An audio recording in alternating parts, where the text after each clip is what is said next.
Psalm 31 is another psalm of King David, who, by the way, wrote the most psalms. You might know that already, but in Psalm 31, David is alone. Like, alone, alone. Everybody has left him.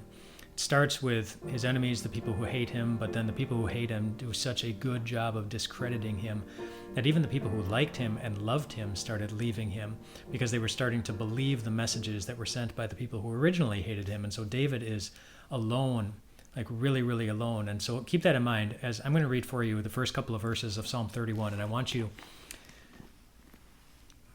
there's one word that I want you to notice. I'm not going to tell you what it is. Maybe you'll pick it up as I go. David says, "In you, O Lord, I have taken refuge. Let me never be put to shame. Deliver me in your righteousness. Turn your ear to me. Come quickly to my rescue. Be my rock of refuge, a strong fortress to save me. Since you are my rock and my fortress, for the sake of your name, lead and guide me." The word that I want you to notice was the word my. How often David used the word my in reference to the different titles that he was giving to God. My rock, my fortress, my rock of refuge, all those different things. He wasn't just remembering that God is powerful and that God's reliable and that God is a safe place. He is remembering that God is my safe place. Like, he's that safe place for me. He is a refuge for me, that even though everybody else had left him, even though David was all alone, David was remembering that he wasn't really alone. That the one who had the ability to protect him and lead him and guide him and give him whatever he needed in his life, that he was never going to leave him. Even though he was alone, he wasn't alone. Even if you are alone right now, even if you're alone,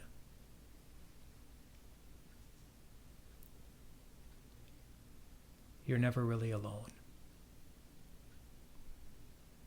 You're not. Because that God belongs to you. And how do we know that? Because he says so. In the book of Ephesians, in the section where we're reminded that we're saved by grace, entirely by grace. For it is by grace you have been saved. It's not from yourselves, it's the gift of God, not by works, so that no one can boast. It goes on to say, for we are God's works of art. We are God's workmanship. And Peter tells us in one of his epistles, he says, we are God's special possessions. Special possessions. How special? So special.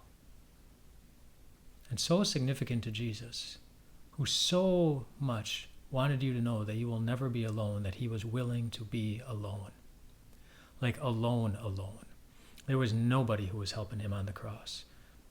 His enemies were his enemies, but even his friends had run away. Nobody's fighting to get him down, and even his heavenly Father, his own heavenly Father, with whom he is united in a magnificent and mystifying way. Even his own Father was forsaking him and ignoring him. Jesus was alone. And he didn't have to be. He chose to be. So you could see just how determined he is to make sure that you will never be alone. Even when you feel alone, you're never alone. You're never alone. The one who knows how to lead you and guide you. The one who knows how to fill your heart with joy. The one who has promised that your greatest joys are still coming, and they are coming. He's right now with you. And he takes your life so seriously. After all,